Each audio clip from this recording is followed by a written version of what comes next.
Okay.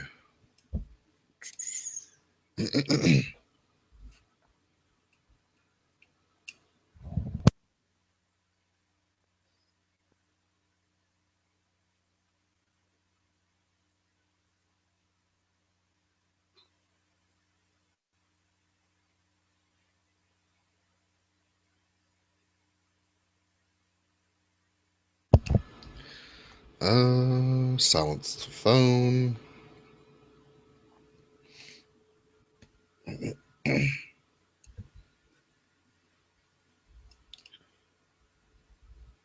Oh, crap. What? I don't know. I'm wondering what you forgot. Nothing. I just realized the red light on my mouse is blinking, which means it's about to die. Oh, at least yours blinks. Mine's at work just dies, man. I mean, I'm just sitting there doing something and suddenly it's not working anymore, and I'm like, oh, time to go time to go find the battery. Yeah.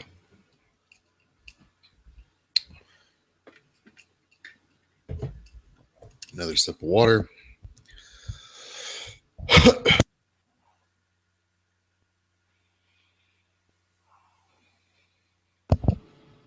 Why is it every time we try to start a podcast, I can't get my throat clear? Probably the same reason I get sniffles. Yeah.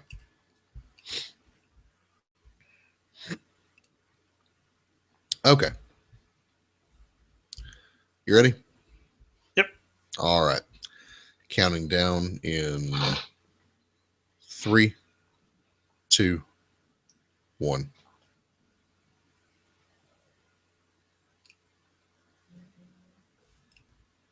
What is up? This is the 6 Months Behind podcast. I'm Pat, coming to you from Casa de Myers. And I'm Sean, coming to you from space. Space. I had to rewire everything in here, so I wanted to say this is where I'm coming from. You had to see it last night when I was rewiring it, Sean. It was a mess, brother. Oh yeah, you were telling me about it. You're proud of that rewiring job you did in the office. Well, at one point I was sitting here today thinking, I hope this all works, because just for those listening at home, I have an amplifier, an electronic drum set, a mixing board, a stereo, a PA system that all runs through my laptop, all the power supplying it, and all the cords going into and out of each piece of equipment and into the laptop. And as I'm putting it in, it's just this mess of wires that my wife is always saying looks bad. And as I'm rewiring it, I'm just thinking, oh God, please let all this work. Yeah, you're doing all this and you're like, well, I really hope this is going to work in time for the podcast. Yeah, and I'm really thinking, yeah, I think this goes here, and I think that goes there, and yeah, I think that's the output for this, and yeah, I think that was the bad cable, and threw it out, and yeah, there you go. Yes. Cool, man. Well, It seems like it's working pretty well. It is working well, so there you go. This is the week of July the 25th, and we are here to talk about the comic books in Marvel Unlimited, not about the electronic wiring in my house. Yes. So there you go. But before we get started, this is a Marvel Unlimited podcast, which is it's a great website. They provide us with many comic books, tens of thousands of comic books for $9.99 a month, only $9.99 a month. However, like all websites, sometimes, occasionally, they have a few minor issues. So I love this service, and I rarely have anything to complain about. However, Wednesday morning I wake up and I think, make myself some breakfast. And I'm going to have a cup of coffee, sit down, and read some comic books. I didn't have a whole lot planned for Wednesday. It can be a nice kind of relaxing morning. So I sit down, I open my Marvel Unlimited app, and it says, try free. What? Try free? I've been a subscriber for 4 years now. Try free. So I try to open a couple comic books. Doesn't work. Okay. Well, let me just sign out and sign back in. Still the same thing. Let me try it on my phone. Same thing. Let me change my password. See if something's going on. Same thing. Let me make sure I didn't unsubscribe somewhere. Nope, didn't unsubscribe. Let me check to make sure the payment cleared. Okay, yeah, checking the bank account, still subscribed. So I finally hit up their Marvel support on Twitter because that's my preferred method. It takes them 2 days to restore my comic book service for reasons that they kind of didn't really but not really explained. 2 days. 2 days. 2 days. Okay. So there's 3 or 4 books that I didn't get time to read because Marvel didn't want me to read comic books for 2 days. And that irritates the crap out of me. It was a plot against you personally. A plot to sabotage this podcast, Pat.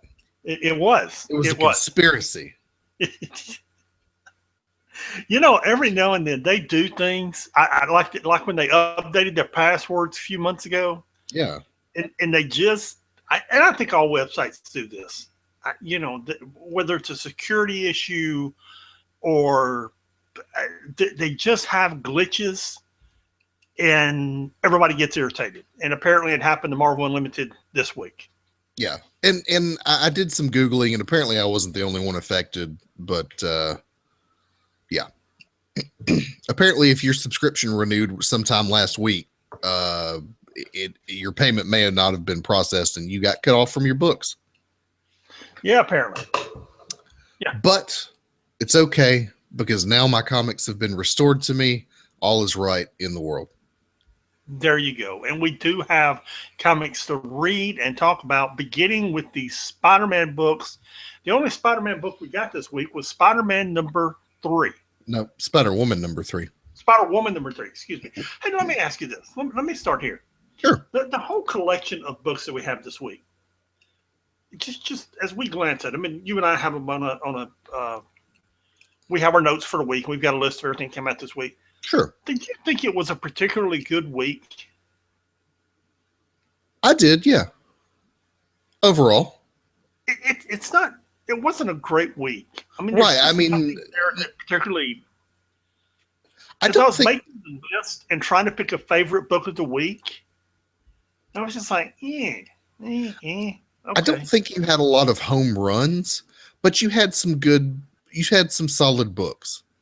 Right. I mean, like Daredevil was there. It was okay. Both the Inhuman books are there. Yeah, they're okay. Yeah. You know, not all new, all different Avengers books. It's okay. I mean, none of them were great. I think there's a few gems in there. Well, yeah, maybe both those X-Men books are okay. Old Man Logan was. We'll talk about that when we get to it. But you know, as a week goes, it was a solid week. It was it's not like I read every book and went, this sucks. Yeah. At the same time, I didn't. It's not like I put down every book and was like, holy crap, Marvel's doing the greatest things I've ever read. Right. Okay, no. back to Spider-Woman number 3. Okay. So if you haven't been keeping up with this series, Jessica Jones, who is Spider-Woman, is pregnant. Very pregnant. Very pregnant. Yeah, like 8.5 months along pregnant. She's going to drop this kid any minute. And Carol Danvers, who she and Jessica have been friends for a long time, says, hey, you should go to the Alpha Flight facility and go to this hospital. It's like an alien hospital. We have all this technology. It's great. So she does. Yeah, it turns out that hospital actually exists in a black hole. And it turns out that about the time Jessica Jones arrives, Skrulls are trying to take over the hospital. So that's been the overarching storyline for this book. And you see, not the conclusion, but you're probably in the next issue, you're going to see the conclusion of this. And it involves Jessica Jones running around a hospital, very pregnant, trying to foil this Skrull plot. And, I'm used to dealing with Jessica Jones being a very serious character. And she's a little more lighthearted here. And I'm really enjoying it. This is actually one of the books that I felt like was maybe not a home run, but, it was a solid effort. There are two books this week that have grown on me, and this is one of them. When I read book issue 1, I was like, yeah, come on, because you had I can't remember who's helping her, but you had Ben Urich and another D-list superhero helping her, and it just didn't work for me. And in issue 2, they quickly separated her from those two and made her, Spider Woman, Jessica Jones again, out running around doing her thing. And it's really good. It's lighthearted. It shows her doing her thing, and it's really gotten better with issues 2 and 3. So, and you also really you see some character progress as far as Jessica Jones as a person goes. Yeah, well, she's about to drop a kid, so you hope she's showing some character progress. Exactly. She's about to have a kid, so her priorities have changed, and you realize she's not the same person that she's been for the longest time. And the plot's a little, it's a little silly, and it's not going to have overarching implications on the Marvel universe at large, but it's a fun book. And to me, it's gotten better with each issue, and particularly when they introduced the 13-year-old Skrull Prince in this issue, who's been hanging out at the hospital, who's kind of like, I guess, is in exile and staying at this hospital, and the Skrulls are there to kidnap him, and he's just like a myopic teenager. He's a Skrull, but he's just a 13-year-old kid sitting in his room playing video games. Just want to be left alone. Yeah. Anyway, keep reading that book because I really enjoyed it. It was a good book. It was a very good book. Next, we have the X-Men section, with the first book being X-Men Worst X-Men Ever. Neither you and I read this. Yes. I just didn't get time because I worked all weekend and didn't have time to read books because I didn't have access to my comic books for 2 days. I'm not bitter. But I'm going to go ahead and praise this because I like the writer and I've enjoyed the first 2 issues. We each have a staked out position on this. Yeah. You like the writer and like it. I think it is the worst X-Men book ever. So there you go. All right. Moving on to Extraordinary X-Men number 6. This is a good book too. I think all the X-Men books are really solid right now. Yeah, this is. It's they finally, after they finished the first story arc last issue with number 5, they really settled into their groove, and they've just, they're going where they need to with this book, and they've just turned it into an X-Men team. It of all the X books, this is your core X-Men team. Yeah, they're the one working out of, I was going to say the mansion, working out of the school, helping the kids. This is the core team, and they're doing a good job with it. They're you've got Wolverine, Storm, Iceman, Colossus, Alana, Magic. So, and they're writing some good stories with it, and it has its lighthearted moments. Iceman poking fun of Logan's age now. It's so it just, it's a good book. I really enjoyed it. Right. Absolutely. I've also enjoyed it, and I think it'll continue to be a good book. And I'm sure you're happy that they wound up in Weird World. Yes, always. Always. Anytime anyone goes to Weird World, which seems to be happening a lot lately, I'm always happy. There you go. They're really doing with Weird World what I really wanted them to do, and that's to make it a little playground for things to happen in, or per place people to go, and to just kind of, I compare it to the Savage Land.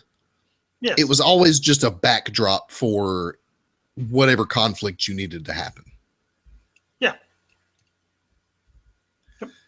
Yep. Uncanny X-Men number 2. I don't know if I love this book yet. I think I need a little more time with it. But man, you want to talk about a book with no lighthearted notes. This book's a real downer. If you're having a bad day, don't read this book. No, this isn't X Force running around killing people, but they're on a mission, and if you get in their way, they will rack up a body count quick, and they're just not afraid to do it. Yep. And you know, the thing is, Magneto's put together his own team of I would consider them traditionally ex-villains, but they're kind of reformed and they have a conscience and they're trying to do some good in the world, I guess. No, no, the only one who was a villain was Sabretooth. Okay. Yeah, so you know, Sabretooth is Which Sabretooth, went through that whole Axis thing and got Yeah, a conscience when he went through the Axis thing, and that's why he's a hero now. anyway, someone's killing mutant healers and they're trying to save one in particular. And yeah, things don't quite go as planned. Also, there's a funny discussion. The only lighthearted moment was the funny discussion with Sabretooth and what's her name? Monet, something like that. Monet, something. I need to. Yeah, I don't know who that character is. I've never seen her This before. is a Wikipedia moment where you and I both just need to go to Wikipedia sometime to figure out who she is. Right. But they're talking about his heightened sense of smell, Sabretooth's. And he's like, yeah, you smell better than 80% of the people I work with. And she's like, 80%? Who smells better than me? And he's like, well, Cable smells like Old Spice and gunpowder. That's nice. That is funny. I thought that was real funny. So, but that was about the only funny moment in this book. And I don't want to give away the ending, but the ending was not funny. no, it was not. No. But still a good book. I'm enjoying it. Yes. Yes. Next, you have the Avengers section, and the only Avengers book we got this week was the all new, all different Avengers number 4. What do you think of this series so far? It's okay. I'm just going to say it's okay. There's definitely things going on with the Vision. I enjoy Jarvis not wanting to go to work. Yeah, that was a really funny sequence. The book starts with a sequence where he wakes up and he's just sighing like Jarvis does, and he's just not wanting to go to work today because he feels like he's not needed. Tony Stark's basically. Does he just not like Tony Stark these days? It might be a little of both, actually, but I don't think he's real happy about working out of a warehouse. Yeah, that's true. Yeah. Yeah. And I like all the characters in this book. I like the premise of the book, that it's kind of, your veteran Avengers team along with some of the young up and coming teenage superheroes. So you have this mentor apprentice thing going on. And that's cool and all. But I feel like they're just kind of stalling. It's not really exploring an overall story arc. Here's the thing. I don't think this is a spoiler. I maybe it is. I don't think this book and this team is here for the long haul. That may be the thing too. I don't. I think they're exploring some parts. They're exploring some plot lines. They're developing all these characters. They're developing Miss Marvel and Nova. They got stuff going on with the Vision. They're doing things with Thor. All of that in this issue, and previous issues. But this book isn't here for the long haul. This team isn't here for the long haul. Okay. Yeah. And that's not a spoiler.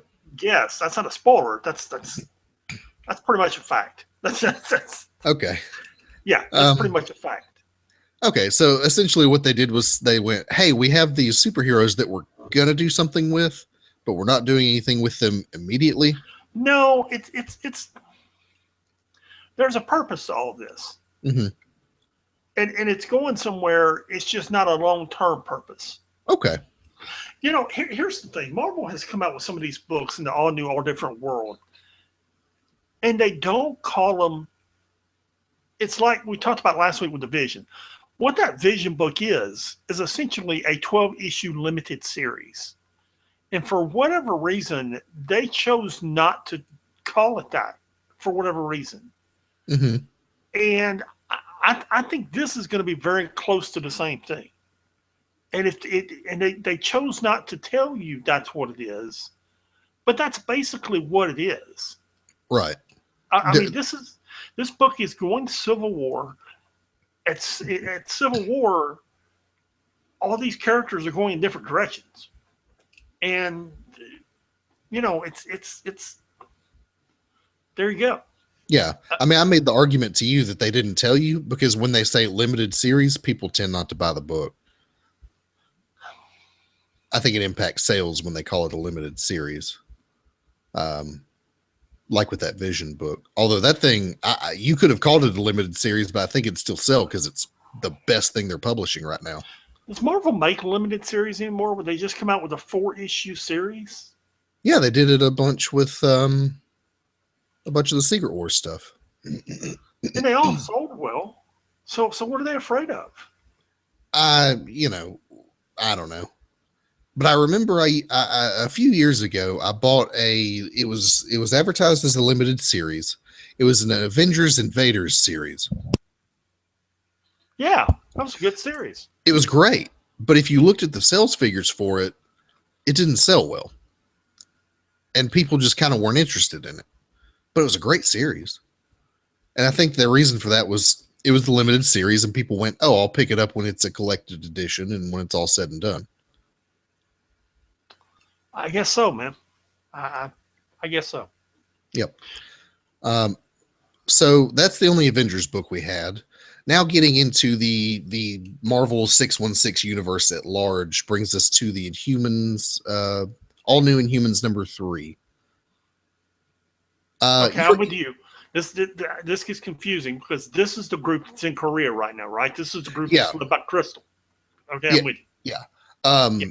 I have a hard time keeping these Inhuman books straight sometimes, which one's which. Mostly because I'm unfamiliar with a lot of the Inhumans. I've only just now started reading the Inhuman stuff and becoming familiar with them as they are becoming more prominent within the Marvel universe at large. But I actually really like this book. This is a very good book. It's great. I enjoyed both of these books, actually. Yeah, you were talking about it being a meh kind of week. I didn't feel that way with this book. Yeah, maybe as we go through these, maybe I'm rethinking it. Maybe you were just grumpy this week. Maybe that's what it was.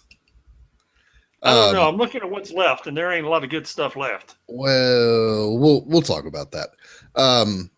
But this you've got a group of Inhumans who are essentially they've declared themselves ambassadors to the world, and currently they're in I forget what North Korea.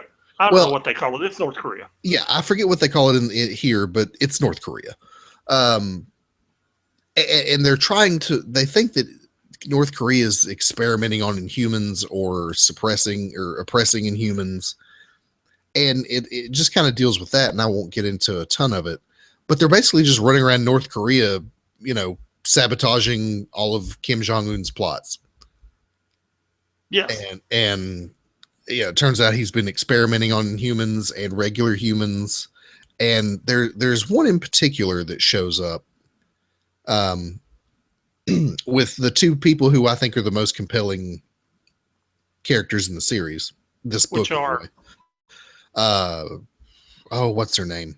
Dadgummit. Is she the girl that's talking to the engine? Yes, her. I can't remember her name either. But she's really interesting. She's very interesting. Yeah. And she has like these empathetic powers where she can kind of very subtly influence your mood and thought, which leads her to find this Inhuman who like inhabits a dream world, who at the end of this book may not be, the nicest guy in the world.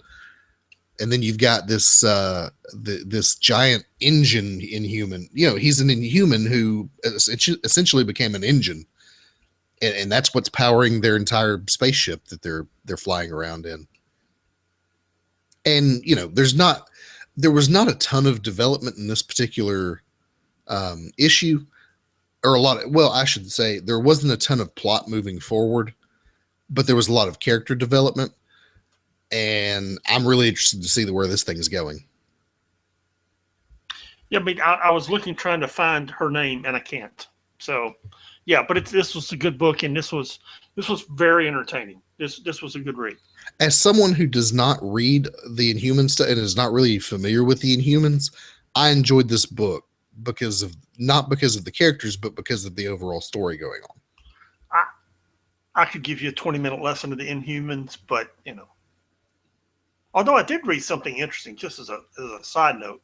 Mm-hmm. Apparently, it was revealed at Comic-Con last week. I don't know what's going on with the Inhuman movie, but moving into Uncanny Inhumans #4, which is the book about the royal family. Mm-hmm. So when in all New Inhumans, you got Crystal and some of the royal family, like Gorgon's a member of the royal family, and I think that's about it. But basically, she's got other Inhumans with her. But Uncanny Inhumans #4, which is the next book, is about the royal family. You got Medusa and Black Bolt and several other members of the royal family. Apparently, I don't know where they're at with that movie, but apparently you're going to start seeing members of the royal family in Agents of S.H.I.E.L.D. Good. Yeah, they've been given a license to start using some of those characters. And that's really where they're developing the Inhuman story anyways, in Agents of S.H.I.E.L.D. On a completely different subject, the Avengers movies, the last two are in flux as well. They've said, for the longest time it was Avengers Infinity War Part 1 and Part 2. Now they're just calling the first one Avengers Infinity War, and the second one is Untitled Avengers movie. And there's speculation about whether they're changing directions or if they're going to try to do the Infinity thing all in one movie. And I don't think so. I think Avengers Infinity War Part 1 and Part 2 was always kind of a placeholder name, and that they're going to explore. You're still going to have what is essentially a Part 1 and Part 2, but what you're going to have is there'll be two distinct movies exploring essentially the same plot. Yes, it's all about Thanos and the Infinity Gauntlet. It's where you get to it and how you deal with it. Right. But anyway, Uncanny Inhumans #4. This book is really interesting too, and there's probably stuff I'm not picking up because I'm just not familiar with all of the Inhumans. But like you said, it deals with the royal family, and I like it anytime Kang shows up because Kang is really cool. But give us a rundown of what's going on in this title. I'm trying to remember if I read this or not. I thought I did. I think I forgot to read this. Okay. So basically, you summarize it because apparently I didn't read this. I thought I did. So to give you an idea of what's been going on in this book, Kang kidnapped Black Bolt and Medusa's son and has essentially brainwashed him and turned him into his protege. Nope, definitely didn't read it. Yeah, his protege. So sorry. It's all right. It happens. And essentially what you're doing is you've got an Inhumans team along with Johnny Storm and Hank McCoy, Beast. And boy, that thing about Johnny Storm is real complicated. They're kind of jumping through time, trying to find their son before he's corrupted by Kang. And in this issue, they actually go back to the lost city of Attilan. I don't know how many thousands of years ago, but just as the Inhumans have discovered that what the Terrigen Mist can do, and they're just beginning this great Inhuman experiment. So, and I won't go any further because it gets into kind of spoiler territory, heavy spoiler territory. But you've basically got a big throwdown with the Inhumans and Kang the Conqueror. And yeah, it's a good book. And I don't even know half the characters or what's, some of what's going on. But yeah, man, good. I like it anytime Kang shows up because I think Kang's really cool.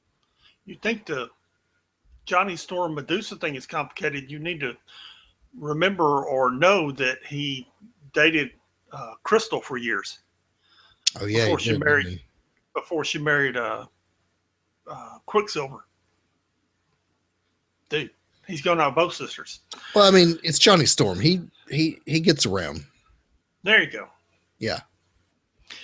I apologize for not falling short on that book. My apologies. It's okay. I didn't read the next two books, so why don't you go ahead and tell us about Angela, Queen of Hell, number 4? It's not bad. As I continue to say every month, the artwork in this book is just spectacular. She continues to fight her way through hell, and in this issue, there are several members of Asgard who are there fighting her, including Odin's father. And the fact that he didn't make it to Valhalla and made it to hell instead should tell you something about him. Mm-hmm. And it's a good book. She continues to pass the 3 tests or face the 3 tests. She passed the 3rd one this issue and is now fixing to fight. Who runs hell for the Asgardians? I thought no, it's Limbo. Never mind. I was going to say Elania Rasputin, but no, that's Limbo. I don't remember. But that was interesting in that uncanny, or excuse me, that X-Men number 6 book where Girl shows her all those doors leading out of Limbo that Alana had never seen. Oh yeah, that's going to be cool too. But this was a really good book. It expands on all of Marvel's reaching out to all. As does Moon Girl and Squirrel Girl. This reaches out to another segment of society that Marvel's wanting to reach, and it's beautiful and telling a good story in the process. Great art. Yeah, I have flipped through this book a few times, and not just this particular issue, but all the other issues. And man, that art's good. That art's great. Is this art? Go ahead. Well, is this a long-running series or is this a mini-series?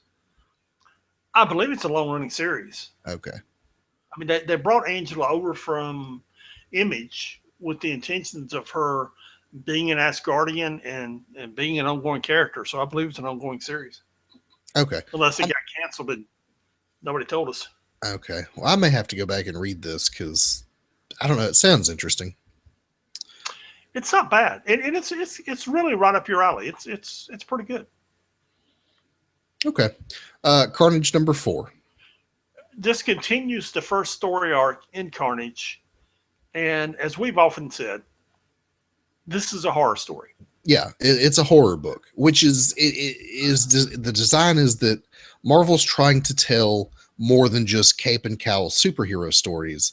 They're trying to branch out and tell a bunch of different stories with the characters they have. So I understand them wanting to tell horror stories because that is a popular genre, particularly within comic books. I lost count. I think it's somewhere between 150 and 200 people Carnage either kills or takes over with his symbiote this issue.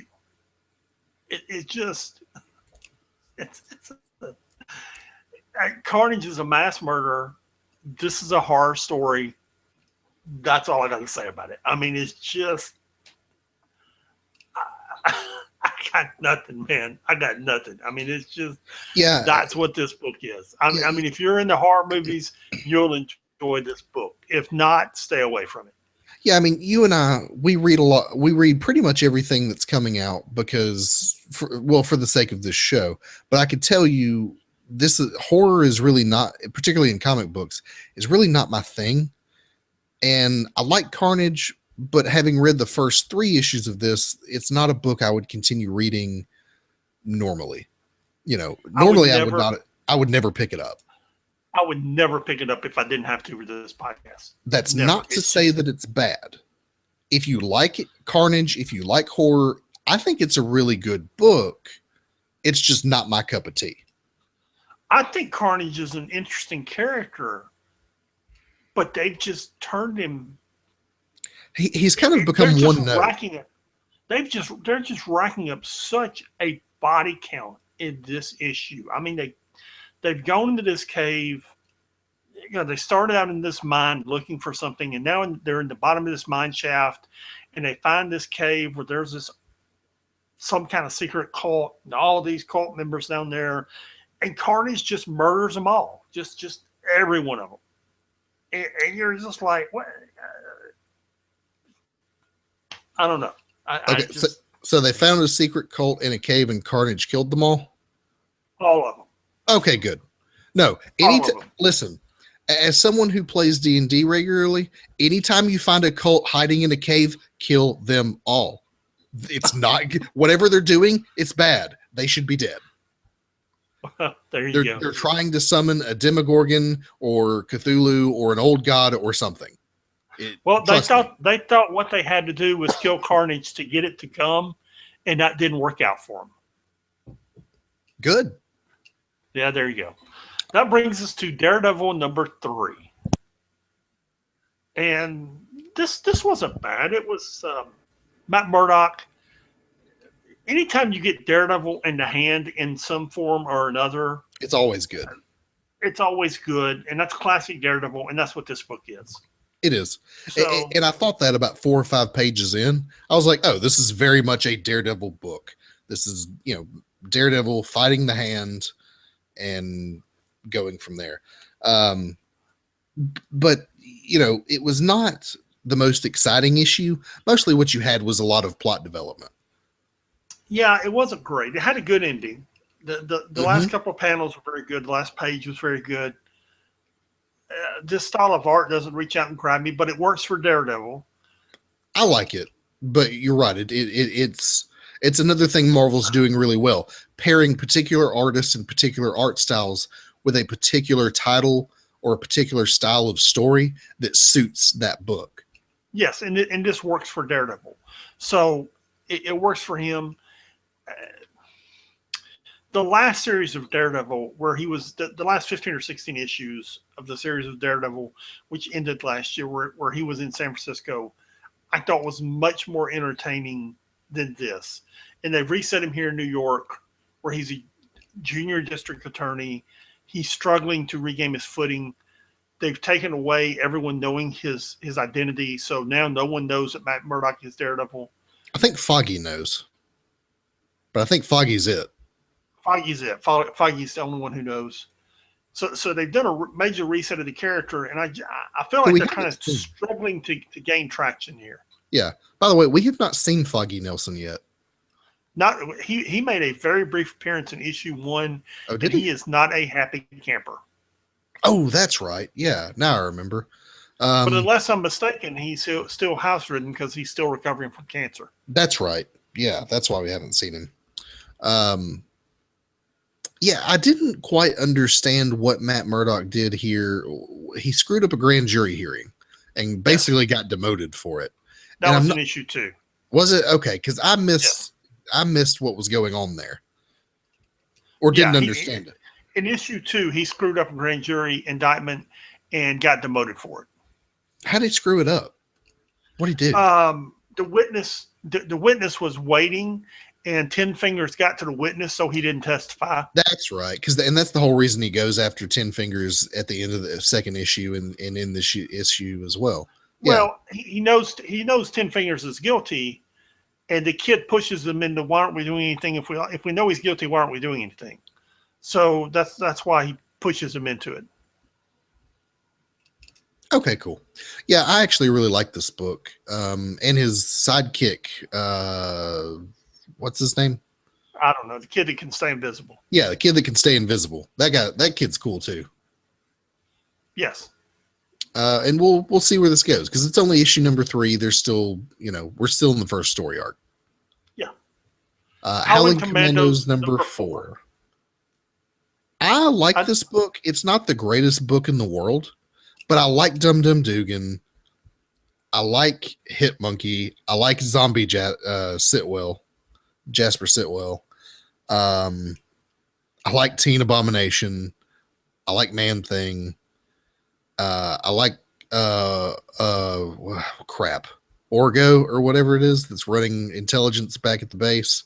Maria Hill shows up a little bit.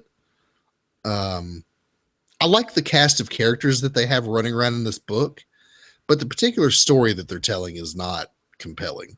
And I think what they were trying to do is spend this first story arc kind of fleshing out the characters, and then they're really going to do something with them. And I think that's why you have this, like, you know, D-list villain going on. But I don't know. It's what do you think? It's okay. They've got 2 or 3 mysteries. It's tough calling the Sphinx a D-list villain. He's over the years he's been an A to B villain. Right now he's kind of, you know. You call him C-list then. Well, you want somebody who's got a complicated past. The Sphinx has a complicated past. Okay, I don't know anything about him, so. Yeah, it's. I mean, you know, this is a guy who's gone toe to toe with the Avengers and Fantastic Four in the past. Oh, okay. So, I mean, it's okay. I'm more interested in what the gentleman was doing that was running the team that I think just got fired by Maria somewhere in this issue. Yeah, Cray, the scientist. I'm more interested in that subplot than I am what's happening out there in the field. Yeah, that's the real story. That's the real meat of the story to me. What he was up to. Because from issue 1, I didn't trust that guy, and I wasn't supposed to. No, we weren't. No, not at all.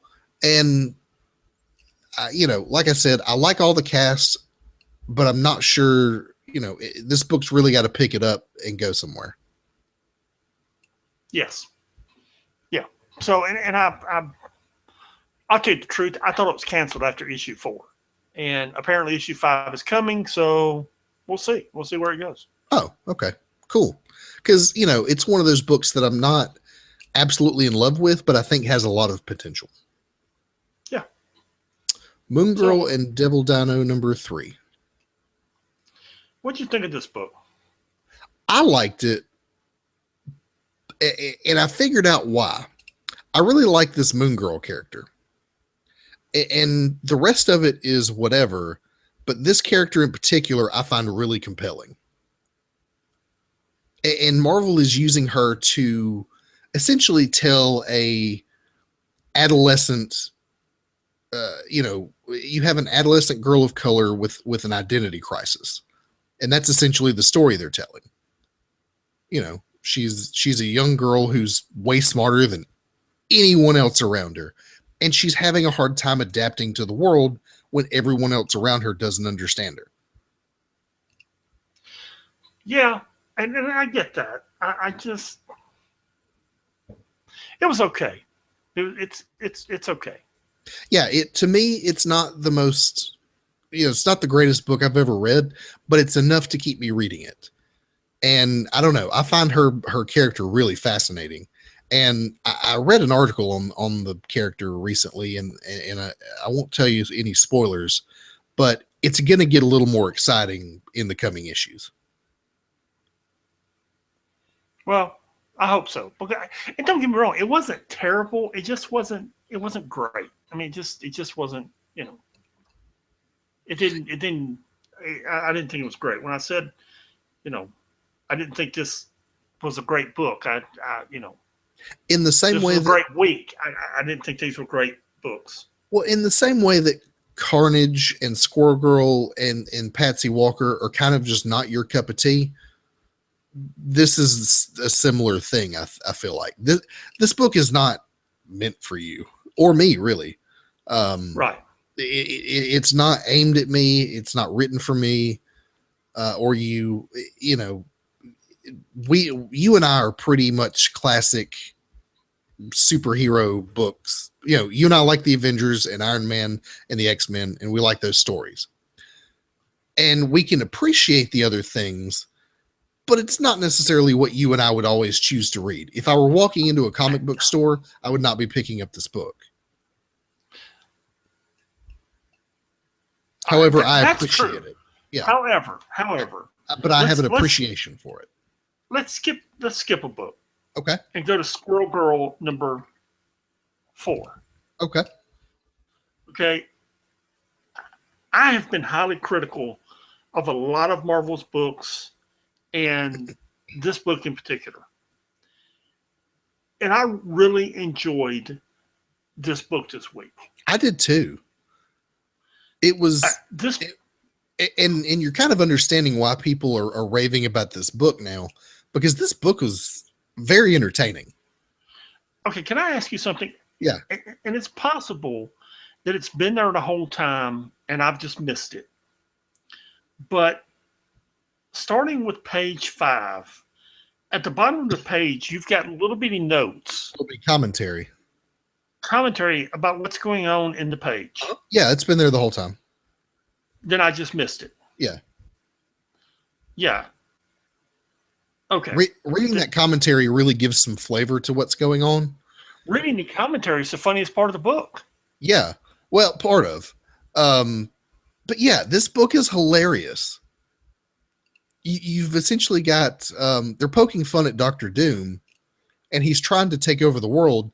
And at some point there's like a list of all these places that he's renamed. You have, Mount Doommore and the Statue of Doomerty, and the Manhattan and Doomtown, and I forget what all the others are, but the whole thing is just a big Doctor Doom joke. And even in the way that they talk about him, and they, some of that dialogue, you can hear, in my head, I can hear the voice of Doctor Doom from that crappy 60s cartoon, that sort of high pitched, I'll get you, Batman sort of voice. Yeah. That cheesy villain voice. Yeah. On these notes, they're talking about time travel. Yeah. And they're like, okay, if we can gain access to the time machine, why don't we get access to the time machine, get it, and come back to right now, and then go get ourselves, then go change everything. And then she sits there and waits for it. And waits for it. She waits for her future self to show up. Right. And then the note at the bottom of the panel, at the page, says this: not pictured, a scene after everyone leaves wherein future Squirrel Girl shows up with the time machine, sees nobody is here anymore, and says, dang it, I really need to get a watch to wear with my costume because I have no idea what time it was I was talking about, and disappears again. Right. And that's funny. You don't see anything. Funny. It's just a page of text, and it's hilarious. It's just they're just this truly. The first couple of issues weren't great, but they're really getting their groove here. I really think they're getting their groove. I think so too. Yeah, and I think they are. This is not the greatest thing that Marvel has ever published, but man, it's funny. If you want lighthearted and funny, it's great. So they're in like this alternate reality where Doom's the ruler of the world, but it's not like Secret Wars. But you've got things like the Empire State of Doom building, and the public Doombury, and the Eiffel Tower of Doom, and Doomhinge, and the Great Doom of China, and the Doom Mahal. And it's poking fun at the fact that Doctor Doom is one of these villains who's just obsessed with himself. Yes, it's pretty funny. I really like the art too. I know it's and it's actually one of the not old, but one of the former Jughead artists. And she actually won an award for this book, an Eisner Award. But I think the art suits the book, and it's good art, even if it's not your particular style or your particular, whatever you like. Dude, it's funny. This book is funny, and I can appreciate that. Yeah. Venom, Space Not. Nope. Hold on. I was gonna say, Old are we Man gonna- Logan number one. Yeah, let's No, back up to Old almost Man missed it. Logan. Old Man Logan number one. Easily What'd the you think home of this run book? of it was easily the home run of the books this week. How come? Dude, it's Old Man Logan. But not just that, but because you get a glimpse of what his life was like before he was brought back to the past. And you see his interactions with the Butcher and how the Hulk gang made his life miserable then, and what kind of person he was. And he wakes up in this new time, and he takes a little while to get his bearings, but eventually he goes, you know what? I've been brought back here for a reason, and we're going to make sure everything that happened then isn't going to happen. And he starts making a list and checking it twice. And he's going to find out if you and if you're on that list, you were not nice. That's the naughty list. I guess I understand that like in this issue, he has a character that wronged his family, and he goes after that character or villain, and I get that. But at the same time, I've seen all the interaction with his family and the Hulk gang, both in the Old Man Logan series or Old Man Logan story in Wolverine series Volume 2, and in the Old Man Logan Secret Wars series. So I don't need more Old Man Logan stories. I want to see how Logan is dealing with the present. I think you're going to. I think that being a number one, it's a jumping on point. So they had to go back and go, hey, here's Old Man Logan. Here's where he's from. Here's what happened. Here's why he's cutting this guy's arm off. Yeah, I guess everyone hasn't read every Marvel comic that's ever been published like I have. Right. Or I actually haven't. It seems like it sometimes, but well, compared to me or some other people, there's a bunch in your brain, man. There's a lot of stuff rolling around up there. Yeah, but I wanted more of him dealing with this reality rather than half the issues being flashbacks to his family, because I've seen all that. That's coming in issue 2 through whatever. Yeah. So this is a thing that Marvel does typically with issue number 1. It's all going to be, hey, here's who this character is. Here's some things you need to know about him that we've probably explored before if you've read it, but you might be a new reader and don't know any of this. Like that Patsy Walker book from a couple of weeks ago. Yeah. I kind of knew who Patsy Walker was, but the first 3 or 4 pages is all, here's Patsy Walker. She's, Hellcat. Here's, she died one time. It's complicated. Her mom's weird. And her and She-Hulk are friends. Okay. Here's the rundown, and let's get started. That's essentially what you've got going on in this Old Man Logan book. Is it's a, here's who Old Man Logan is. Here's where it comes from. Here's why he's upset. Yeah, and it had a good ending. And it's Logan. I'm still going to read the book. Absolutely. I mean, I'm absolutely going to read the book. So yeah, there you go. And we'll talk about it more in a few minutes. Yeah. Now we're on to Venom Space Knight number 3. I'm digging this book, man. I really like this book. Yeah, it's got this sort of Green Lantern vibe to it that I really like. Well, that's obviously what it's patterned after. Absolutely. And for those who are not familiar, Eddie Brock has not been Venom for some time. It's now Flash Thompson. And apparently the symbiotes are actually a race of peacekeeping beings in the universe, but those symbiotes can become corrupted, which is what happened with the Venom symbiote. So at some point, Flash Thompson takes it back to its home planet, the planet of the Clintar planet, which is what the name of the race is, and cleanses it. And now he just wears it as a suit, and he basically hears distress calls in his head through the symbiote, and spends his time flying around space, saving planets and things like that, and occasionally guesting with the Guardians of the Galaxy. And that's essentially what you have happen in this issue. It starts with him finishing up saving a planet, and then he goes back to his ship and, gets another. He's about to go to, they call it the Bora Bora planet because he just wants to hang out on the beach for a while because he's tired. But then, he's got that sense of duty, and there's somebody else who needs help. So he goes and helps them. And it's a race of warrior women who use men for nothing but breeding. And I think that's funny. Well, I'm glad the Amazon women tickled you. Yeah, they were, and they're like Medusa ladies with snake hair. It's Yeah.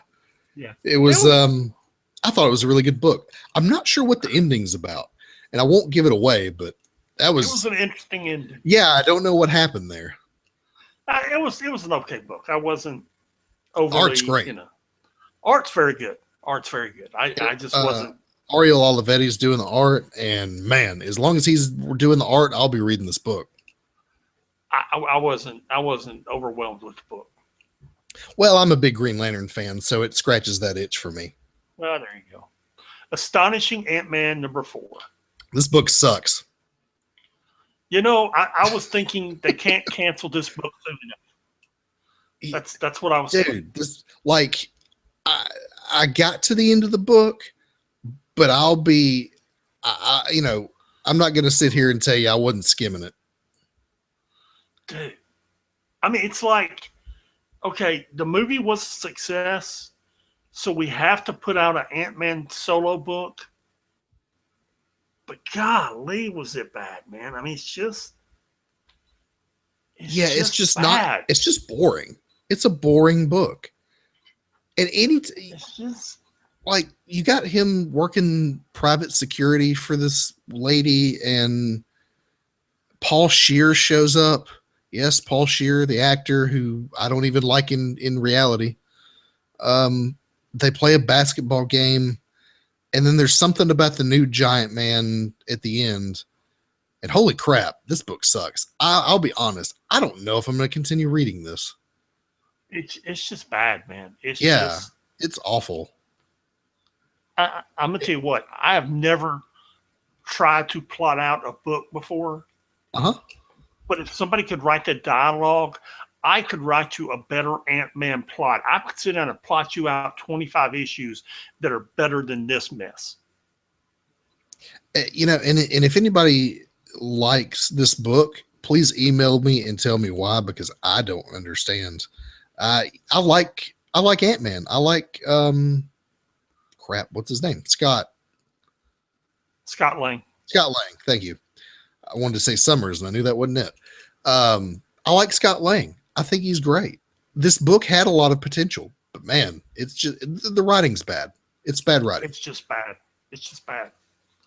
Okay, that brings us to the Star Wars section with Kanan number 10.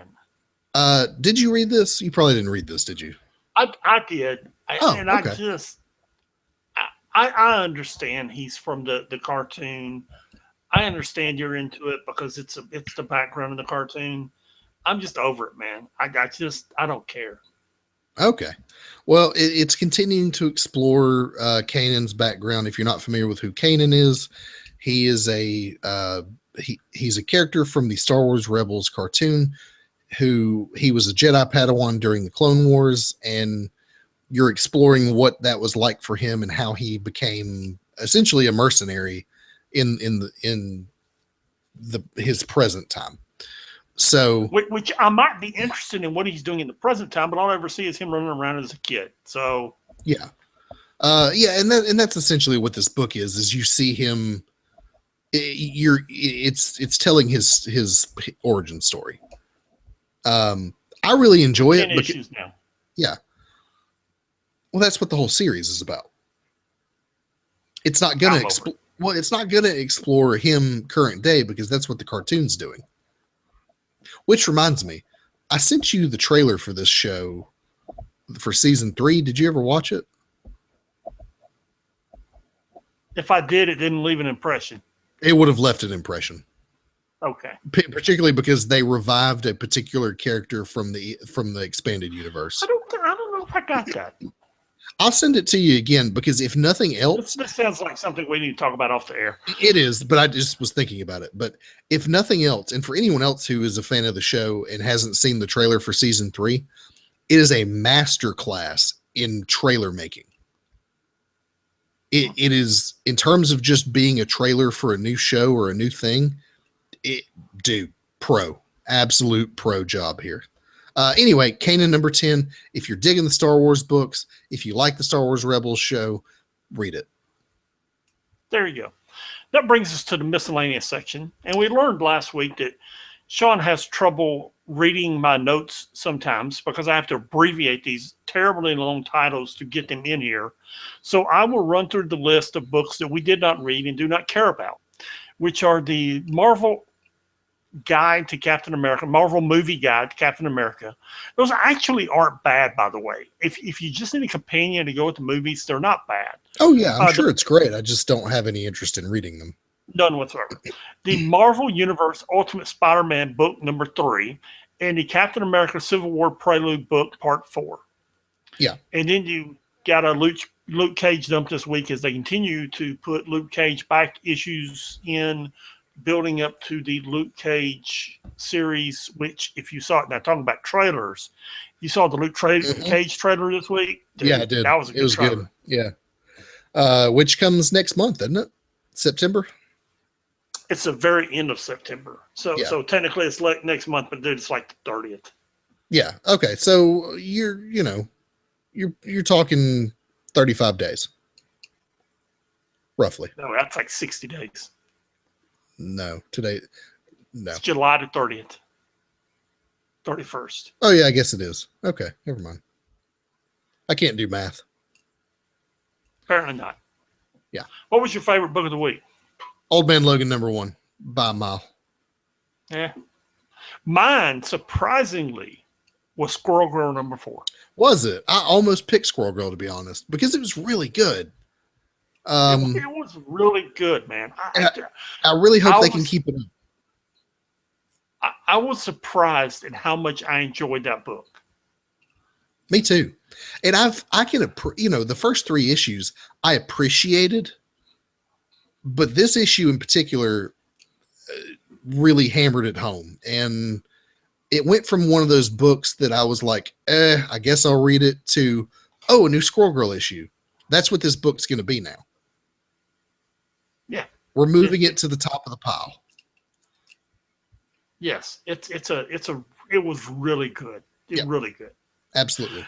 And I picked Old Man Logan because, for obvious reasons, it's Old Man Logan, and it was a great book. Art was great. Story's great. It's Logan. Duh. Speaking of Old Man Logan, he is our classic read of the week because that story was written in Wolverine Series 2, which is the 1998 series. And it ran through issues 66 through 72. And then there's a giant size, it's a Wolverine giant size Old Man Logan, where the series concludes. And that is it's a great series. It's written by Mark Millar. It's drawn by Steve McNiven. It's a great series. If you enjoyed this first issue, you will love those issues. I'm telling you, they're classics. And then this is something you and I discussed a while back. I didn't realize it until I was writing these notes right before we went on the air, that issue 73 is that classic issue where it's a week in the life of Wolverine, where he goes from team to team to team to team. And it shows the costume changes and where he's hanging out with X-Force one moment and Avengers the next moment, and it's just where he's just going from team to team to team to team every day. And this it's just a classic run there in Wolverine. It lays the foundation for everything you're seeing Logan do now in that X-Men series. There, it's a great book. It's a very good book. Yeah, and I've read that if you read the Old Man Logan number 1 and wanted to know more, this is where it's at. That's where it's at. That tells all these stories. It tells how he got here, and there's hints of things in that Old Man Logan #1, why he fights these guys, why he walks away from these guys. And you don't understand it if you don't read this series. Right. So I think you can enjoy the new Old Man Logan book without reading this, but this is really, I'm going to go ahead and call this required reading. It is required reading. Absolutely. Yes, it is. Have you read it yet? Oh yeah, I read it when it first came out. I've got I didn't know if you did or not. Yeah, I've got the physical issues somewhere. Ah, there you go. Yeah. In the boxes and boxes. Yeah, somewhere in a closet in some boxes. Yeah. There you go. Cool. There you go. Well, that pretty much wraps us up for this week. You can email us if you want to get in touch with us at 6monthsbehind@gmail.com. That's the number 6monthsbehind@gmail.com. You can also read our website at www.6monthsbehind.com. And any parting wisdom for our listeners this week? Don't let your grass grow to be a foot high, because you will have to go out tomorrow and buy a new $350 Husqvarna lawnmower. Dude, did you really do that? Yes. Why? Man, every time I got ready to cut it, it rained. And then when it wasn't raining, I didn't have time to cut it. And every time I looked up, it was raining. Dude, I got ready to, I'm out there starting the lawnmower one night and it pours down rain. I was talking to you on the phone 2 days on the way from home. On the way home, it literally rained on the way home when I was going to cut it. Every time I got ready to rain, next thing I know, this grass is like a foot deep. And I was trying to cut it. I think it was Tuesday night. And I thought, man, I think it sounded bad because it choked up on all that grass. I thought, man, I think it sounded bad. And I went out there to cut it tonight, and it ran for like 5 minutes and started knocking, and it's deader than a doornail. Oh, man. Well, all right. To everybody out there, remember to cut your grass, and we'll see you next week. Yes. Peace.